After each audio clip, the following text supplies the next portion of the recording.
Today we're going to look at this pen, and when I saw this, I was browsing AliExpress. I do that with some regularity because it's very interesting what you can find there. Anyway, I'm always on the lookout for interesting pens. I saw this Moonman V60, and my attention was piqued.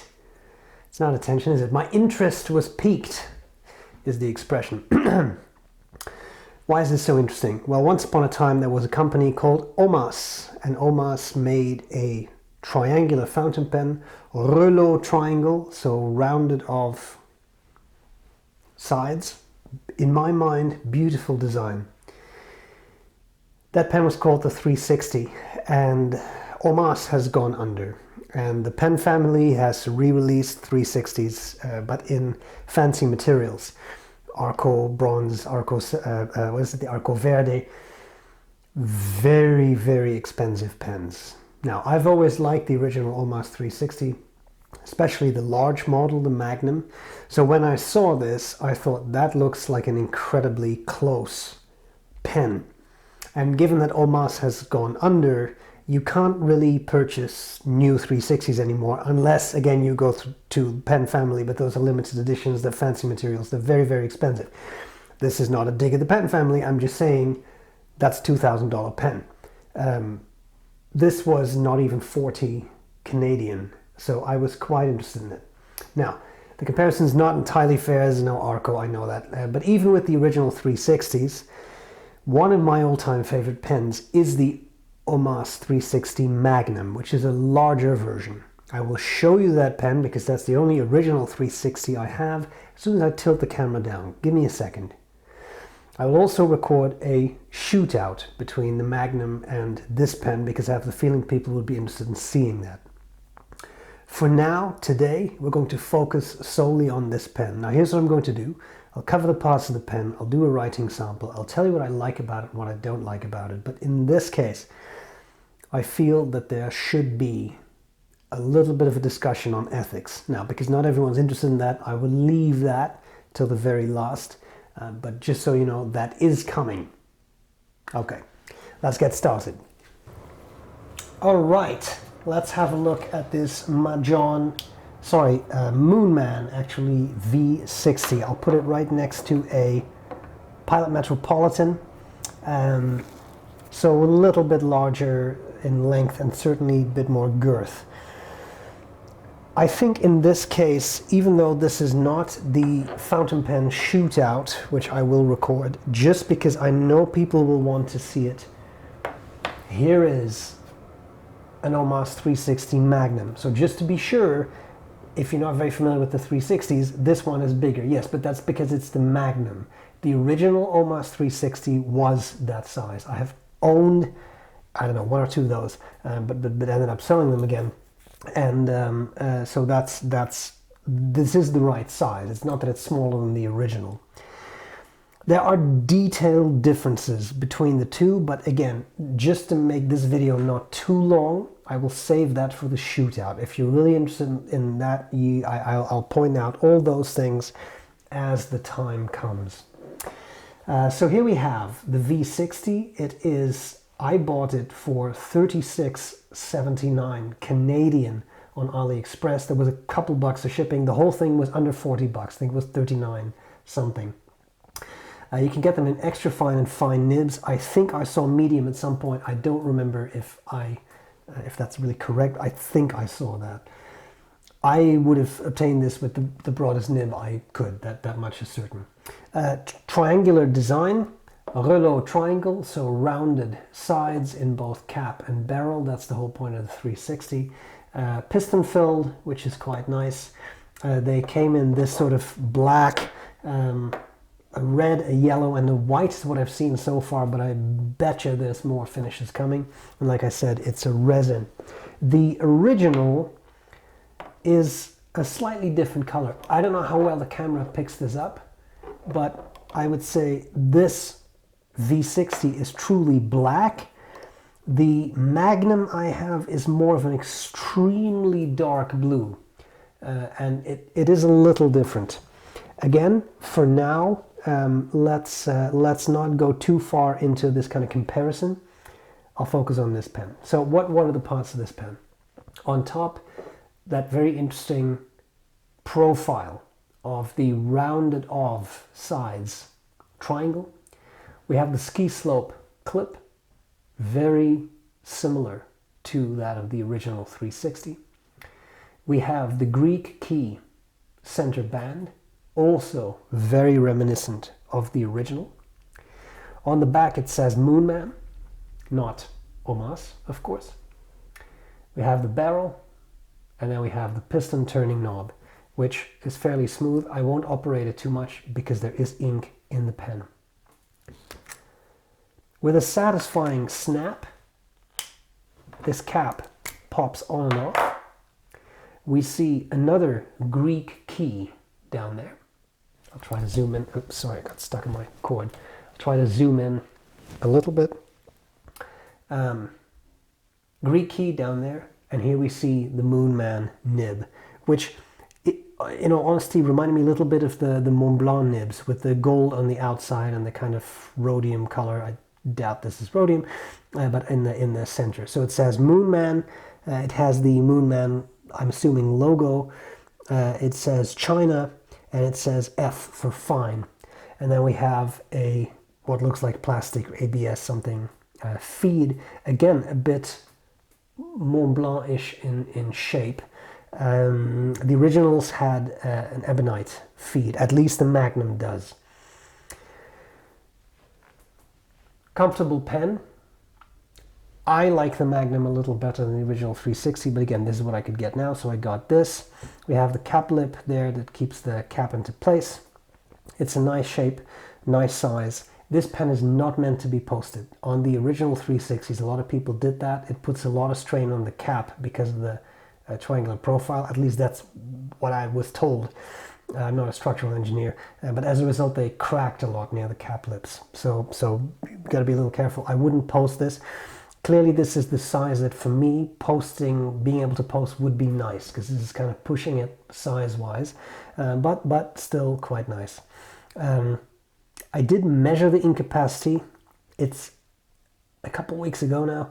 I have the feeling it was close to 2 milliliters, but I really hesitate to speak to that because it's a while ago.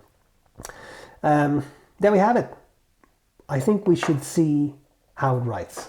And then again, coming soon, shootout with the Magnum, and we'll see how the two compare. Okay.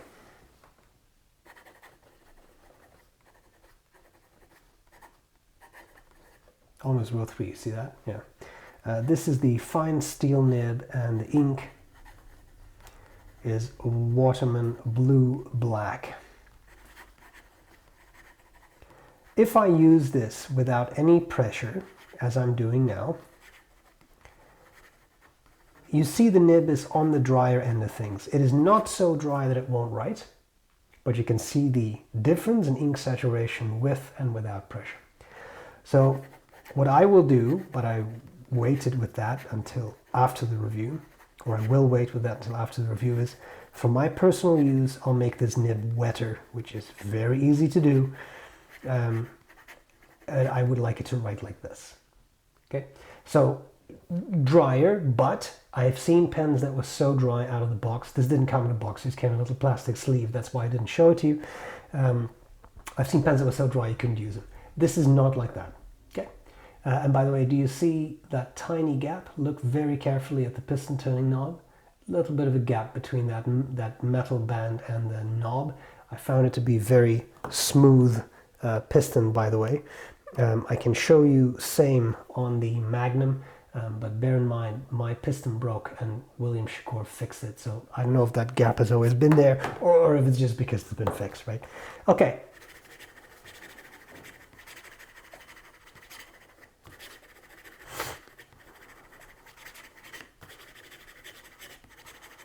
That was very fast writing, and as you can see, it kept up fairly well. A little skip here and there, but I've already said it's on the drier side of things. So this is no pressure whatsoever. This is with pressure. Again, it could be a lot wetter than it currently is. Line variation. Naturally, there's none. It really is a round nib, As always, very careful, do this at your own risk, but given the price of the pen, I don't mind pushing this a little bit. Oh, sorry, I should hold that. Again, at your own risk. It's not a flex nib, but it's a little hard to hold because of the triangular shape. Again, given the price, I don't mind being rougher than I usually would be. You can definitely squeeze out some line variation if you really want to. Reverse writing is not comfortable because now this edge of the section is pressing firmly into my finger, but you see it's even hard to hold it still. Just for academic purposes, reverse writing is possible. It's scratchier. Listen to this. As you can see, it runs drier, but that might be fixed by making the nib a bit wetter overall. This is not one for upside down writing. It's almost impossible to hold it in such a way that the nib makes contact with the paper. Okay, I think what we really need is some final thoughts, as well as some thoughts on ethics. Let's do that. What do I like and what do I not like about the Moonman V60? Honestly, there's a lot I like. For all intents and purposes, it is a regular sized 360. As to body and as to piston. Homage was known for two things: fantastic nibs and fragile pistons. So I think having a probably slightly more robust piston is not a bad idea relative to the original 360s. But having said that, this nib is not an Homage nib. And the expectation should not be that this is an Homage nib, because it's not, right? I've seen them in extra fine and fine. I think at some point I saw them advertised as medium, but I'm not even sure if I remember that correctly, because when I looked again, I only saw extra fine and fine on AliExpress, but correct me if I'm wrong.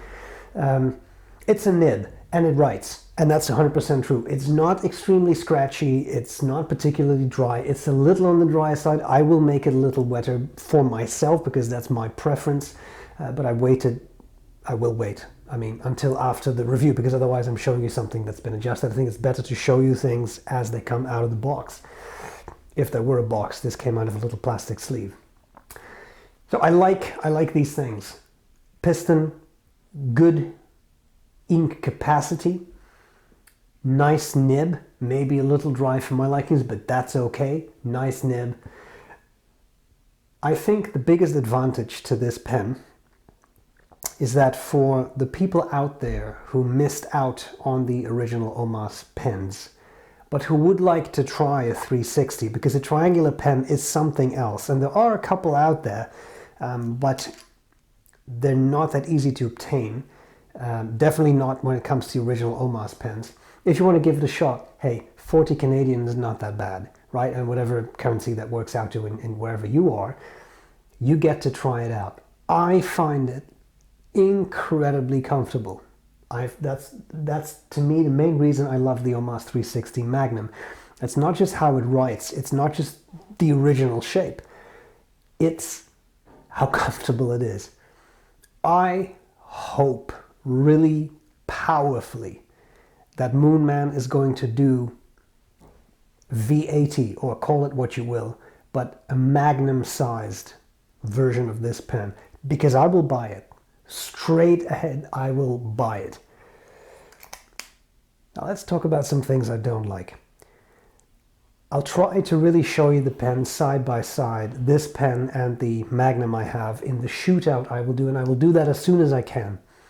There are some differences. This clip on this pen is much stiffer.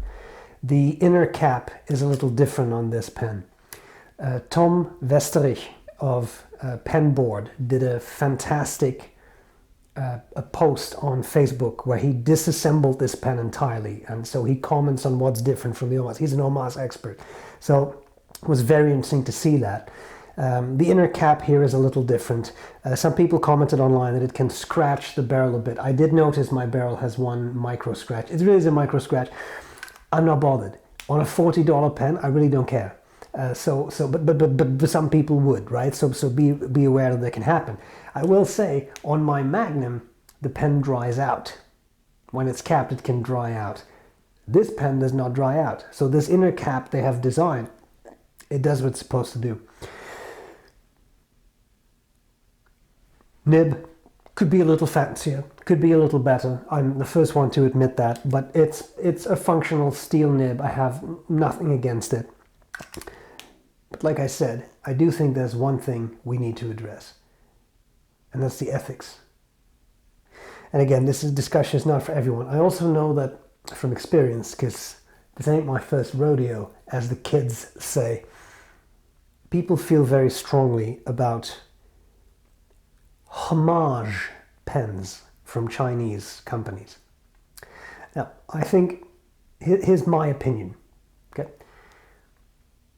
If you want to buy a Montblanc limited edition, great characters, something pen, but you're not willing to spend the full retail price, you could buy the Chinese knockoff.